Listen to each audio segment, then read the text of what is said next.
L'homme ne vivra pas de pain seulement, mais de toute parole qui sort de la bouche de Dieu. Voici votre moment de méditation quotidienne.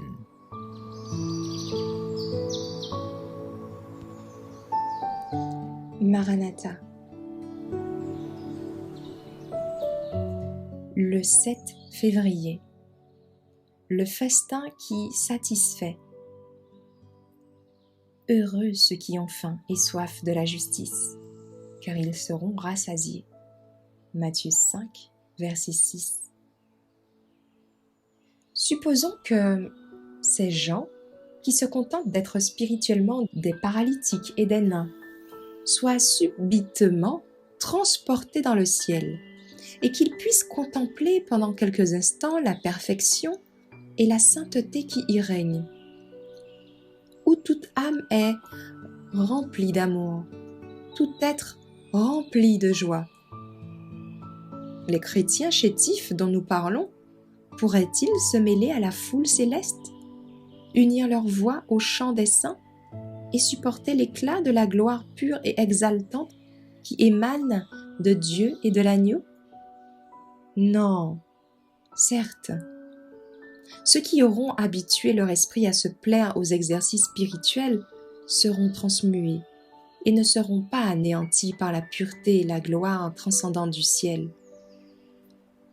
On peut être versé dans les arts, être un familier de la science, exceller en musique et en lettres, savoir tenir sa place dans un salon, mais à quoi cela sert-il à ceux qui se préparent pour le ciel?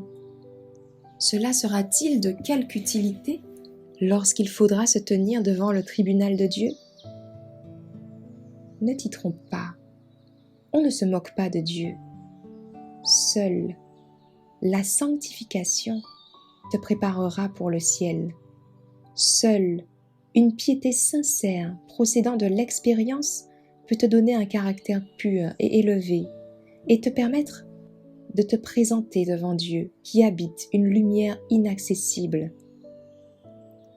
Le caractère que nous aurons dans le ciel doit s'acquérir sur la terre, car il ne peut s'obtenir nulle part ailleurs. C'est pourquoi il te faut commencer immédiatement. Ne te berce pas d'illusion qu'un jour viendra où tu pourras t'y efforcer plus aisément que maintenant. Le désir d'être bon et vraiment sanctifié est appréciable pour autant qu'il dure. Mais si tu t'arrêtes en chemin, il ne t'aura servi de rien. Les bonnes résolutions ne seront d'aucune valeur si elles ne sont pas mises en exécution. Nombreux sont ceux qui seront perdus, tout en espérant devenir chrétiens et en désirant l'être. Ils ne feront pas d'efforts suffisants. C'est pourquoi ils seront pesés dans les balances célestes et trouvés trop légers.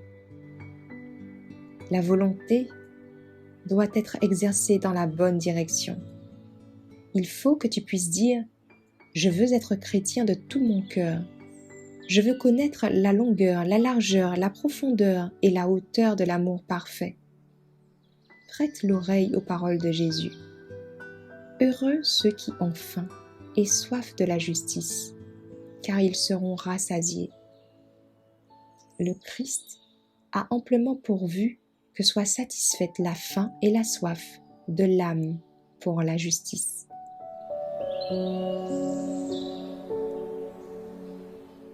Merci d'avoir écouté cette présentation. Assurez-vous de nous rejoindre demain pour votre moment de méditation quotidienne avec lereste.org.